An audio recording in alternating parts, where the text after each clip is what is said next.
আপনি যে ববিদা বললেন না, অনেকে চমকে যাবে। ওইটা হচ্ছে জিহাদি ববি, এটা হচ্ছে রাষ্ট্রবাদী ববি। মমতা ব্যানার্জি দম আছে ওকে হটানোর। 2009 সালে যখন টিকিট পায়নি ববি হাকিম, মনে আছে সেই দিনের কথা? মমতা ব্যানার্জি বাড়ি আক্রমণ করেছিল। আমাদের হিন্দুদের এখন অবস্থা হয়ে গেছে যে weather will exist or not, আমরা বেঁচে থাকবো কি শেষ হয়ে যাব। হিন্দুর সংখ্যা দক্ষিণ 74.82% থেকে আজকে 56% এসে গেছে। তো এই 17-18% হিন্দু উধাও হয়ে গেল। এই বিজেপিকে মুসলমানরা মনে করে যে ওদের শত্রু, আর এখন নতুন করে হচ্ছে বিরিয়ানি জেহাদ। দেখুন, প্রথম কথা হচ্ছে প্রথমে আপনি শুরুটা ঠিক করতে হবে। আপনি যে ববিদা বললেন না, অনেকে চমকে যাবে। ওইটা হচ্ছে জিহাদি ববি, এটা হচ্ছে রাষ্ট্রবাদী ববি। এবার জিহাদি ববি কি বলেছিল সেটা আমাদের গণতন্ত্রের পক্ষে স্বাস্থ্যকর কিনা সেটা হচ্ছে প্রসঙ্গ। উনি যেটা বলেছিলেন প্রথম কথা যে মুসলিমরা মেজরিটি পাবে, আমি একবারও অমত করছি না। কারণ যে হারে গত 34 বছর ধরে কমিউনিস্ট সরকারের শাসনকালে, পরবর্তীকালে 13-14 বছরে তৃণমূলের শাসনকালে যে হারে স্লোলি বাট স্টেডিলি বাংলাদেশে মুসলিমরা এবং রোহিঙ্গারা যেভাবে এখানে ঢুকে গেছে, তারা অলরেডি অনেকটাই মেজরিটির জায়গা নিয়ে গেছে। যখন দেশটা টুকরো হয় তখন এখানে মুসলিমদের ওয়েস্ট বেঙ্গলে ছিল 17%, 17%। আজকে অফিসিয়ালি মুসলমানরা হচ্ছে 31%, আনঅফিসিয়ালি হচ্ছে 35%। তো এতখানি যে মুসলিমরা যে বাড়লো, কিভাবে বাড়লো? 4টে উপায়ে। একটা হচ্ছে বাই ইনফিল্ট্রেশন, বাংলাদেশি ইনফ্লাক্স বা অনুপ্রবেশকারী মাধ্যমে। 2 হচ্ছে বাই প্রোডাকশন, র্যান্ডাম ছেলে মেয়ে জন্ম দিয়ে। 3 নম্বর হচ্ছে বাই অ্যাবডাকশন, অন্য ধর্মের মেয়েদেরকে প্রলুব্ধ করে নিজের ধর্মে এনে বিয়ে করা। আর 4র্থ হচ্ছে বাই কনভার্সন, ধর্মান্তরিত করা। এই 4টে উপায়ে আজকে এরা 17% থেকে আজকে 35% পৌঁছে গেছে। তা ববি হাকিম তো কোনো কিছু উল্টোপাল্টা বলেনি, ঠিকই বলেছে যে ওরা মেজরিটির দিকে ওরা এগোচ্ছে, তাই না? এবার প্রশ্ন হচ্ছে যে একজন মন্ত্রী সেই বক্তব্য রাখতে পারে কিনা। অবশ্যই এখানকার এই ববি হাকিমের মতো মুসলমানরা মনে করে ওরা প্রথমে মুসলমান তারপর ভারতীয়। ভারতীয় ভাবে না, প্রথমে মুসলমান, তারপর হচ্ছে যখন এটা মুসলিম প্রধান রাজ্যে পরিণত হবে তার জন্য ওরা ওয়েট করে, ততক্ষণ দেখায় ভারতীয়। একটা সে ঘোমটার তলা একটা খেমটা নাচি ওরা। আদৌ ভারতীয় করণ যদি ওর মধ্যে হতো তাহলে এই ধরনের হতো না। ওর বাবা ছিলেন হচ্ছে বিহারি মুসলমান, ওর বাবা ওর বাঙালি মুসলমান নয়, ওর মা হচ্ছে হিন্দু। ওই অরিজিনাল মুসলমান নয়, 50-50। তা পৃথিবীর ইতিহাস বলছে, ভারতবর্ষের ইতিহাস বলছে যে যত মুসলমান নিষ্ঠুর শাসক ছিল, যারা হিন্দুদেরকে কেটেছে, হত্যা করেছে, তাদের ধর্মস্থান লুণ্ঠন করেছে, তাদের মন্দির ধ্বংস করে মসজিদ প্রতিষ্ঠা করেছে, স্তূপ প্রতিষ্ঠা করেছে, তাদের মায়েরা ছিল মুসলমান নয়, হিন্দু। অর্থাৎ তারাও ছিল সব 50-50। এবং জেনেটিক্যালি যে ডিসঅর্ডার হয়ে যায় যখনই তার মা হিন্দু হয়, সেইটাই ববি হাকিমের মধ্যে দেখা গেছে। এবং ববি হাকিমের এই হিন্দু বিরোধিতা বা মুসলিমের সাম্প্রদায়িকতা বা জিহাদি বক্তব্য দেখা যাচ্ছে। ববি হাকিমের আজকে এত সাহস পাচ্ছে কোত্থেকে? নিশ্চয় তার পিছনে মমতা ব্যানার্জি অ্যান্ড কোম্পানি রয়েছে। এই যে মমতা ব্যানার্জি বা তৃণমূলের যেটা বলছি যে না ওর বক্তব্যের সমর্থন সব নাটক, মমতা ব্যানার্জি দম আছে ওকে হটানোর। 2009 সালে যখন টিকিট পায়নি ববি হাকিম, মনে আছে সেই দিনের কথা? মমতা ব্যানার্জি বাড়ি আক্রমণ করেছিল তার দলবল ক্রিমিনাল নিয়ে, এই ববি হাকিমই। তারপর তাকে টিকিট দিয়ে তাকে এমএলএ করে উপনির্বাচনের সময়, তারপরে তাকে আবার মন্ত্রী করে 2011 সালে।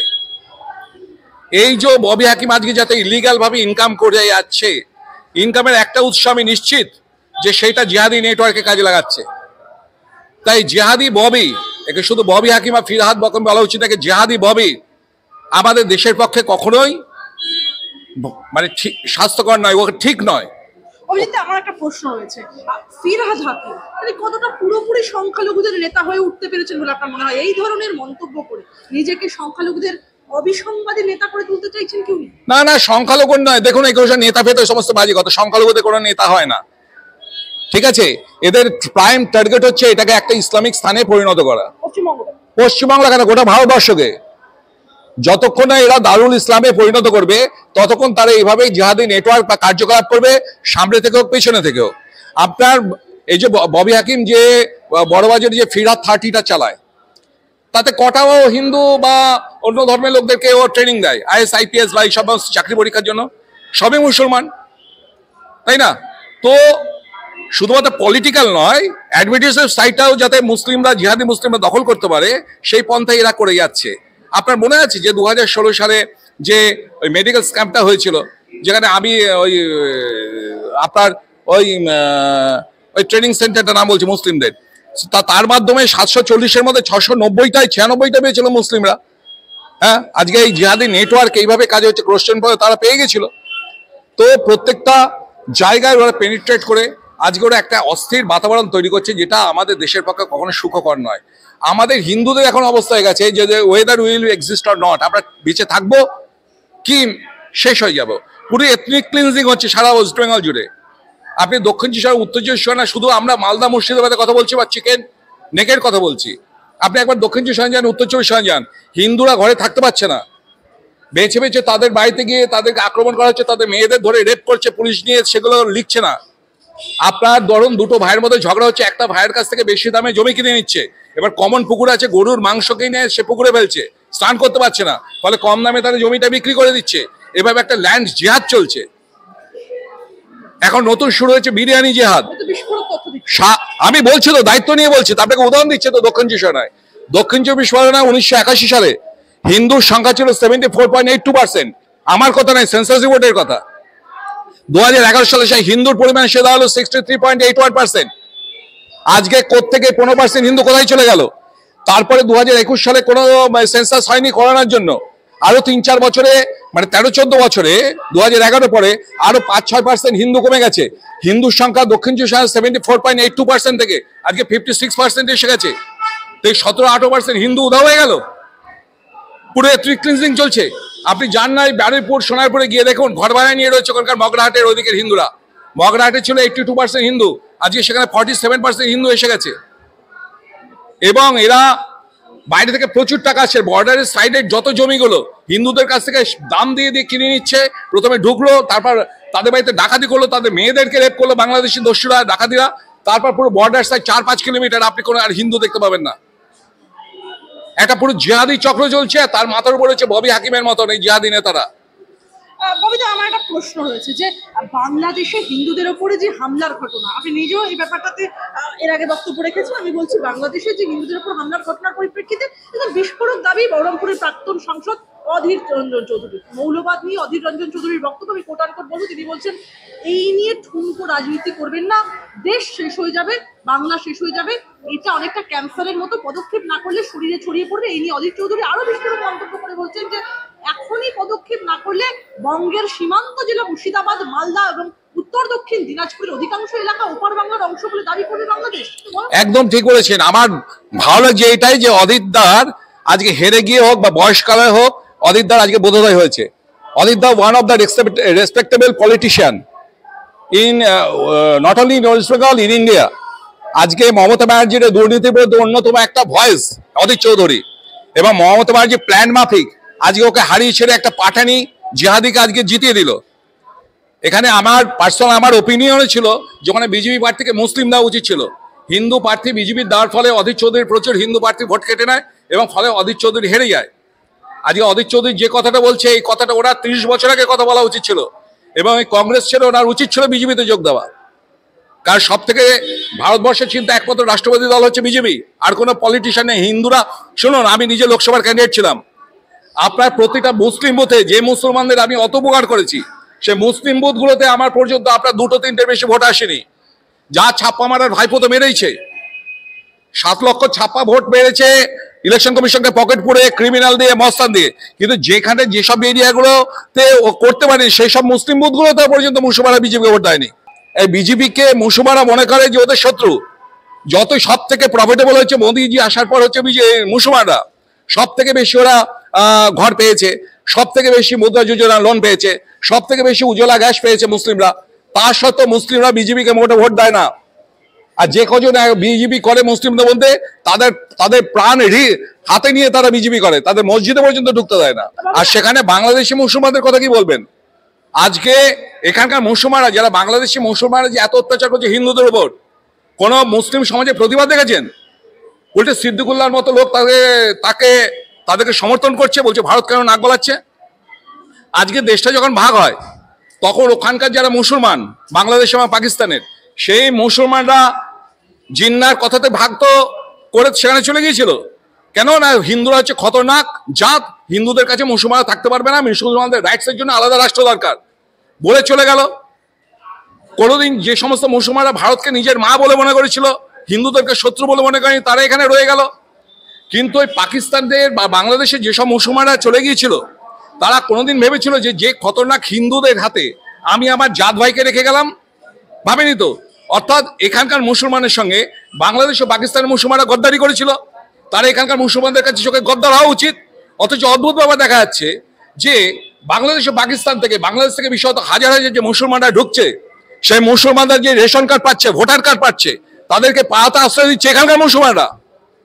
নাকি ও আমার ব্রাদার, মুসলিম ব্রাদারহুড একটা আমরা চিন্তা ভাবনাতে এই যে একটা ইসলামিক নেটওয়ার্ক তৈরি করছে, যদি মুসলিমদের মধ্যে বিন্দুমাত্র দেশের মানে তাদের নিজস্ব স্বাভিমান থাকতো, যে যে বাংলাদেশি মুসলমানরা যে গদ্দার করছে তারা বা তাদের পূর্বপুরুষরা, তাদেরকে, কারণ তাদের কাছে তো হিন্দুরা খতরনাক বলেই তো তাদের দেশটাকে ভাগ করেছিল। তো সেই খতরনাক হিন্দুদের কাছে আমি যে মুসলমানদের ছেড়ে চলে গেলাম, একবার তো তাদের কথা ভাবেনি। তার সে গদ্দারদের এখানে কি করে তারা এখানে আশ্রয় দিচ্ছে? কোনোদিন আমাদের পাড়াতেই যদি একটা বাইরের লোককে দেখে, আমরা সবাই থানায় কি জানাবো কিনা যে পাড়া থেকে এই লোকটা এসে ঢুকেছে? আর দেখুন বাংলাদেশিরা প্রত্যেকটা মুসলিম এরিয়াতে ঢুকে রয়েছে, এখানকার মুসলমানরা কোনোদিন থানায় জানায়? কেন জানায় না? ইসলামী ভ্রাতৃত্ব করে এটাকে জিহাদে পরিণত করবে, তাই না? আমার একটা প্রশ্ন রয়েছে অভিজিৎদা, এর আগে আমরা শুনেছিলাম একদম যে এক দেশ এক ভোট যে বিল, সেই বিল নিয়ে একদম রাজ্যের যে শাসক দল অর্থাৎ তৃণমূলকে বিরোধিতা করতে দেখা গেছিল। অভিষেক বন্দ্যোপাধ্যায় বলেছিলেন যতদিন আছি এই এক ভোট এক বিল, এই বিল পাশ করতে দেবো না। আপনি অভিষেক বন্দ্যোপাধ্যায়ের শিক্ষাগত এমন একটা লোকের কথা বললেন যেটা ক্লাসে কোনোদিন পাশ করে, ক্লাস এইটে নবনালন্দা থেকে ওকে বিতাড়িত করে, টিসি দেয়। প্রত্যেকটা সাবজেক্টে সিঙ্গেল ডিজিট পেয়েছিল, কোনটা ডবল ডিজিট পাইনি। একটা মেয়ার উচ্চ মাধ্যমিক পাস, দিল্লি থেকে উচ্চ মাধ্যমিক পাস করে, এমবিএটা হচ্ছে আনরেকগনাইজড ইউনিভার্সিটির। আমরাও কষ্ট করে 4-5টা পোস্ট গ্রাজুয়েট ডিগ্রি করেছি বাসে ঝুলে ক্যালকাটা ইউনিভার্সিটি থেকে, আর ওটাকে বিতাড়িত করেছিল, টিসি দিয়েছিল। ওকে বলুন না আমার এগেইনস্টে কেস করতে। আমি তো ওপেনলি বলছি তো, ক্লাস 8-এ অভিষেক ব্যানার্জিকে নবনালন্দা থেকে প্রত্যেকটা সাবজেক্টে সিঙ্গেল ডিজিট পাওয়ার জন্য ওকে বিতাড়িত করা হয়েছিল। যেভাবে ওর আরেক ভাই আকাশকে মমতা ব্যানার্জি নিজে পুরুলিয়া রামকৃষ্ণ মিশনে ভর্তি করিয়েছিল ক্লাস 5-এ, 4 মাস পরে তাকে টিসি দিয়ে দেয়। আমার একটা প্রশ্ন রয়েছে, একদম কলা চুষবো না, নিউক্লিয়ার বম লঞ্চ করা হবে। ও বলছে হচ্ছে ওয়ান নেশন ওয়ানে, আইডিয়া আছে কোনো? জানে কিছু সংবিধান সম্পর্কে? ও পার্লামেন্টে গিয়ে তোমার সাথে বক্তব্যই রাখতো না। অন্যদের যখন 82 ডিবেটে অংশগ্রহণ করেছিল অ্যাভারেজ, তখন ওর মাত্র 2টো। ওর হিস্ট্রি দেখুন না সাংসদের, জান প্রত্যেকটা তো এমপি তো কত সংখ্যক প্রেজেন্ট, মাত্র আপনার ফার্স্ট হয়েছে 2014-2019-এ মাত্র 24%, তারপর হচ্ছে 16% ও প্রেসিডেন্ট আছে, সংসদে উপস্থিত হয় না। আর মাথায় এটা রাখতে হবে যে ভারতবর্ষের বাইরে যে দুটো প্রতিবেশী রাষ্ট্র একই সঙ্গে ভোট হয়, সেখানে কি করে হচ্ছে? Nepal, Pakistan one nation one ভোটে। আপনার সুইজারল্যান্ড, বেলজিয়ামে কি করে ভোট হচ্ছে ইউরোপিয়ান কান্ট্রিগুলোর মধ্যে?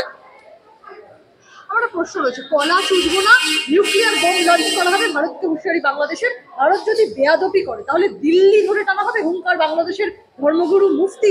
কি বলবেন? বেশ, গরুর গাড়ি হেডলাইট। পাগল ছাগল কতগুলো অশিক্ষিত গুলোই ওই মুক্তি হয়, ওগুলো কিছু জানে যারা এখনো বলে যে পৃথিবী সূর্যের চারিদিকে ঘুরছে। হ্যাঁ, সূর্য পৃথিবীর চারিদিকে ঘুরছে, মানে উল্টো পাল্টা ওদের সমস্ত দেখেন না তো? এদের এই সমস্ত এই যে আজকে এরা যে এত কাফেরদের বিরুদ্ধে বলে, এইসব জেহাদিদের বলবেন তো যে আজকে ঘুম থেকে উঠছে রাত্রি অবধি, আর সকাল থেকে জন্ম থেকে মৃত্যু অবধি ওরা যে এত কাফেরদের বিরুদ্ধে বলে, কাফেররা সব মুনাফিকদের দল, আমরা সব নাকি জাহান্নামে যাব, ওরাই একমাত্র বেহেশতে যাবে, ওরা সেখানে 72টা হুর পাবে। ওদেরকে বলুন যে জন্ম থেকে মৃত্যু অবধি আর ঘুম থেকে ওঠা অবধি, রাত্রে শোয়া অবধি এমন একটা জিনিসের নাম বলুন যেটা কাফের আবিষ্কার করেনি, ওই মুসলিম সমাজ আবিষ্কার করেছে। বলুন, অ্যালার্ম ক্লক থেকে, রেডিও থেকে, ফ্যান থেকে, টিভি থেকে, যে কোনো জিনিস, নিউজ পেপার থেকে, একটা জিনিস কাফেররা আবিষ্কার করেনি, মুসলিম সমাজ আবিষ্কার করেছে। ওদের বলুন। একটা প্রশ্ন থাকছে ববিদা, একদম রমরমিয়ে পাসপোর্ট জালিয়াতি চক্র, কাদের হাতে ভুয়ো পাসপোর্ট বাড়ছে সন্দেহ, কি বলবেন? দেখুন, পাসপোর্ট দেওয়ার ক্ষমতা সেন্ট্রাল গভর্নমেন্ট হলে পুলিশ ভেরিফিকেশন কে করে? রাজ্য পুলিশের হাতেই তো। রাজ্য পুলিশের ডিস্ট্রিক্ট ইন্টেলিজেন্স ব্রাঞ্চ পাসপোর্টটাকে নিয়ে আসে, পাসপোর্টে ভেরিফিকেশন হয় যে এই ব্যক্তির সম্পর্কে। এখন সব জায়গায় তৃণমূলের নেতারা, সিপিএম আমলে তাই হতো, মনে আছে সে কলিমুদ্দিন সামসের আপনার 1995 আমার মনে আছে প্রত্যেকটা পেপারে হেডলাইন হয়েছিল যে 1995 কলিমুদ্দিন সামস মাত্র 1 টাকার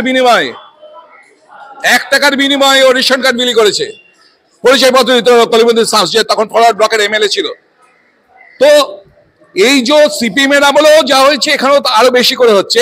এই টোটাল পুলিশ ভেরিফিকেশনের যে রিপোর্টটা পাঠানো হয়, এই পাকিস্তানি বাংলাদেশিদেরকে ভারতের নাগরিক হিসাবে ফলস আধার কার্ড, ফলস ভোটার কার্ড দিয়ে তাদেরকে যেটা পাঠায়, তার উপরই হচ্ছে আপনার পাসপোর্ট ডিপার্টমেন্ট থেকে পাসপোর্টটা দেয়।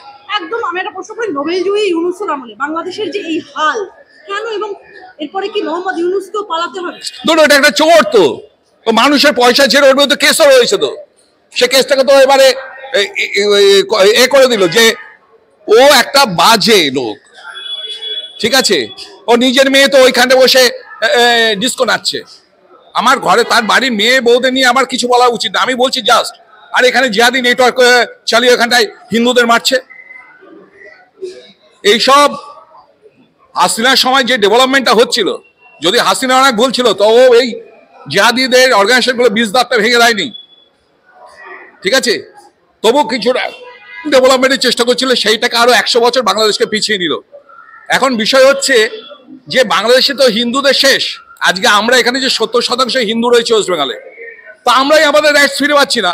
আর বাংলাদেশে 7% হিন্দু কি করে রাইটস ফিরে পাবে? কালকে দেখলেন না যে ধর্মান্তরিত হয়নি বলে বউ টাকার মেয়েটাকে মেয়েরা গলায় দড়ি দিয়ে ঝুলিয়ে দিয়েছে বাংলাদেশে। তো এইভাবে চলছে, কত যে রেপ করছে তার নেই ঠিক, আমাদের এখানে কত রেপ হচ্ছে তার নেই ঠিক। আর এখন নতুন করে হচ্ছে বিরিয়ানি জেহাদ। 10 বছর আগে, 8-9 বছর আগে কোন বিরিয়ানি শুনেছেন? হ্যাঁ, আজকে ওয়েস্ট বেঙ্গলে তৃণমূল আসার পর দেখুন ঘরে ঘরে সমস্ত বাচ্চা ছেলেগুলো বলছে মা বিরিয়ানি খাবো। এই বিরিয়ানির মাধ্যমে গরুর মাংস মেশাচ্ছে কিনা আপনি কি করে বুঝবেন? এই যে পাঞ্জাবে আপনার হাইওয়ে রোডের ধারে কিছু ধাবাতে গিয়ে পুলিশ মুসলিম ধাবাগুলো সমস্ত সিজ করলো, তাদেরকে অ্যারেস্ট করলো। কি না, তারা যে সব হিন্দু কাস্টমার, সে খাবারের মধ্যে তারা মেডিসিন মিশিয়ে দিত যাতে হিন্দুদের বাচ্চা না জন্মায়। আপনার তো শুধু থুতুবালা নয়, মেডিসিন মিশিয়ে দিত, তো সব অ্যারেস্ট হয়ে রয়েছে। মিডিয়াতে আপনারাই সব প্রচার করেছেন, দেখেছেন। তো এখানে বিরিয়ানির মধ্যে কি মেশে? কারণ বিরিয়ানি বেশি হিন্দুরাই খায়। আর ওদের তো এমনিতেই রয়েছে যে যত আপনি ওদেরকে, আমি হাইকোর্টে 2010-এ Abhijit Das versus state of West Bengal গো হত্যার বিরুদ্ধে আমি কেস করেছিলাম। মুসলিম ধর্মের সঙ্গে গরুর কোনো সম্পর্কই নেই, কারণ কোনো আরব দেশের 2500 কিলোমিটারের মধ্যে গরু পাওয়াই যায় না, গরুর প্রয়োজনই নেই। শুধুমাত্র হিন্দুদেরকে অপমান করার জন্য তারা এই গোহাদ্যটা চালু করে। এবং এই যে বিকৃতি, যে অন্য ধর্মকে অপমান করব, অন্যদেরকে শেষ করব, অন্যেরা খারাপ, তাদেরকে ভাই বলবো না, তাদেরকে দুলা ভাই বলবো, হিন্দুদের সব খারাপ, হিন্দুদের মেয়েটা ভালো, হিন্দুদের সম্পত্তি ভালো, তার গরিমতে মাল, এই যে একটা চিন্তা ভাবনা, বিকৃতি চিন্তা ভাবনা এই মুসলিম সমাজকে শেষ করে চলেছে। আজকে যে কালকে যে ববি হাকিম, জিহাদি ববি হাকিম কালকে যে বললো, কালকেই তো বলেছে যে বাবরি মসজিদ ভাঙা কি অন্যায় কাজ হয়েছে, এইসব উল্টোপাল্টা বলছিল না? তো ও তো 50-50। ববি হাকিম তো 100% মুসলিম নয়, ও মুসলিম শাস্ত্র সম্পর্কে জানে। আজকে মসজিদ কাকে বলে? মসজিদ হতে গেলে তাকে মিনিমাম 4খানা, তাতে মিনার থাকা দরকার। তো সেখানে 4টে মিনার আছে বাবরি ধাঁচায়, সেখানে 3টে মাত্র গোল গম্বুজ আছে। ওটা একটা স্মৃতিসৌধ। বাবরের নির্দেশে বিক্রমাদিত্য মন্দিরটাকে ভেঙে সেখানটায় ওই স্মৃতিসৌধটা করে দিচ্ছি, নট এ মস্ক। অ্যাকচুয়ালি মুসলিম ধর্ম অনুসারে কোথাও পার্মানেন্ট কোনো মসজিদ হতে পারে না। মাত্র 3টে মসজিদ পার্মানেন্ট।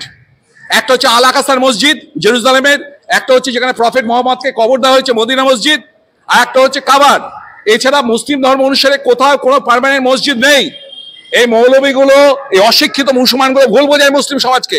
ইউ ক্যান রিসাইট আয়াত, আপনি নামাজ পড়তে পারেন, আয়াত করতে পারেন। ইউ ক্যান রিসাইট আয়াত on a floor, on a roof, on a field, but that should be clean, কিন্তু সেটা পরিষ্কার হতে হবে। আর শেষ প্রশ্ন বইটা, বৃহস্পতিবার সকাল থেকে চলছিল শুনানি। রাজ্যের যে শিক্ষা দুর্নীতি, তার বিস্তৃতি আমরা প্রত্যেকেই দেখেছি, আপনিও দেখেছেন। একদম 26,000 শিক্ষাকর্মীর যে, এবং শিক্ষক এবং শিক্ষাকর্মীর যে চাকরি এবং পুরো প্যানেলটা বাতিল করে দিয়েছিল কলকাতা হাইকোর্টের রায়। সেটা পরবর্তীকালে সুপ্রিম কোর্টে যায়, সেখানে রাজ্য সরকার অভিষেক মানু সিংভি এবং কপিল সিব্বলের মতো লয়ারকে অ্যাপয়েন্ট করে সেই কেসটা লড়ার জন্য বৃহস্পতিবার। কারণ যত সকাল থেকে চললো শুনানি, শেষ হতে হতে হয়ে গেল বিকেল। পরবর্তী শুনানি হতে চলেছে 2025 সালের জানুয়ারি মাসে। তবে দিনভর সওয়াল জবাব দেখে আশার আলো যে খুব একটা আছে এটা মনে করছে না কোথাও গিয়ে ওয়াকিবহাল হন। কিন্তু আমরা জানতে পারলাম, আমরা মানে এই মামলার সঙ্গে মামলাকারীদের আইনজীবী ফিরদৌস শামীম, বিকাশ রঞ্জন ভট্টাচার্য, বিশেষ করে ফিরদৌস শামীমের কাছ থেকে আমরা জানতে পারলাম যে এবং আমরা দেখলামও যে লোকসভার যে লাইভ সম্প্রচার, সেখানে প্রায় 5485 জনের মানে বেনিয়ম ভাবে তাদের নিয়োগ হয়েছে, এটা স্বীকার করে নিচ্ছে এসএসসি। কি বলবেন আপনি? কি ওইগুলো বলে আর লাভটা কি? সব সময় তো কপচানো হচ্ছে। যেখানে পিসি ভাইপোর fake doctorate degree, fake MBA degree, তো সেখানে শিক্ষা ব্যবস্থা কি থাকবে? আর সেখানে ওই রকম রিক্রুটমেন্ট হবে না, কি হবে? এখানে কমিশন ছাড়া কোনো কাজ হয়? লক্ষ লক্ষ কোটি টাকা নিয়ে রেখে দিয়েছে, শুধু সেই যে পাখি মানে সব পাখি মাছ খায়, মাছরাঙা দোষ হয়, আমরা সব পার্থ নামে দোষ দিচ্ছি। মেন উৎসটা হচ্ছে পিসি ভাইপো। বলছেন? অবশ্যই বলছি, মেইন উৎস হচ্ছে পিসি ভাইপো। শুধু পার্থর একার দোষ? সে সব পাখি মাছ খায়, মাছরাঙা দোষ হয়? পিসি ভাইপো না বললে কখনো পার্থর এত বড় ক্ষমতা হয় অত কোটি টাকা তাদের কাছ থেকে নেওয়া? এই বিষ ঝাড়কে শেকড় সময় উপরে না দিলে এই পশ্চিমবাংলার অবশ্যই। আরে ভাইপোর দেখলেন না লিভস অ্যান্ড বাউন্সের চার্জশিট তো বেরিয়ে গেছে। ও তো ডায়লগ দিয়েছিল, আমার নামে যদি কেউ কিছু বলতে পারে আমি তার সুইসাইড করবো। তা গঙ্গায় এখন ডুবে মর, গঙ্গায় ডুবে মর এখন। তোর তো এখানে লিভস অ্যান্ড বাউন্সের তো চার্জশিট বেরিয়ে গেছে, তুই তো ডিরেক্টর ছিলি। আজকে যে ও এমপি অফিস যেটাতে বসে, যেখানে বসে এবারে ভোটে অপারেট করলো, ওইটাও তো হাইকোর্টের নির্দেশে ইডি গিয়ে সিজ করেছিল। সে তালা ভেঙে তো বসে প্রত্যেকদিন। রামতলায় যখন যায় সকলে মা মাসে তুলে গালাগালি করে, 4-5 ঘন্টা পুরো রাস্তা অবরোধ করে রাখে। রাজ্যের মানুষের জন্য কি আশার আলো থাকছে এই নিয়োগ দুর্নীতি কাণ্ডে? কি সরকারের দেখুন, ওইসব দুর্নীতি যা পারে রায় পায়, ওইসব দিয়ে কিছু হবে না। প্রত্যেক মানুষকে একত্রিত হতে হবে ওয়েস্ট বেঙ্গলকে ডেভেলপমেন্টের জন্য। এই পিসি ভাইপোর এই র্যাকেটটাকে শেকড় সমেত পুরো তুলে ফেলে দিতে হবে। তবেই যদি পশ্চিমবাংলা সকলে বাঁচে, আমাদের পশ্চিমবাংলার পরবর্তী প্রজন্ম যাদের ছেলেপুলে আছে তারা যেন বাঁচে। এটা হচ্ছে আমাদের অস্তিত্ব রক্ষার সংগ্রাম, স্ট্রাগল ফর এক্সিস্টেন্স।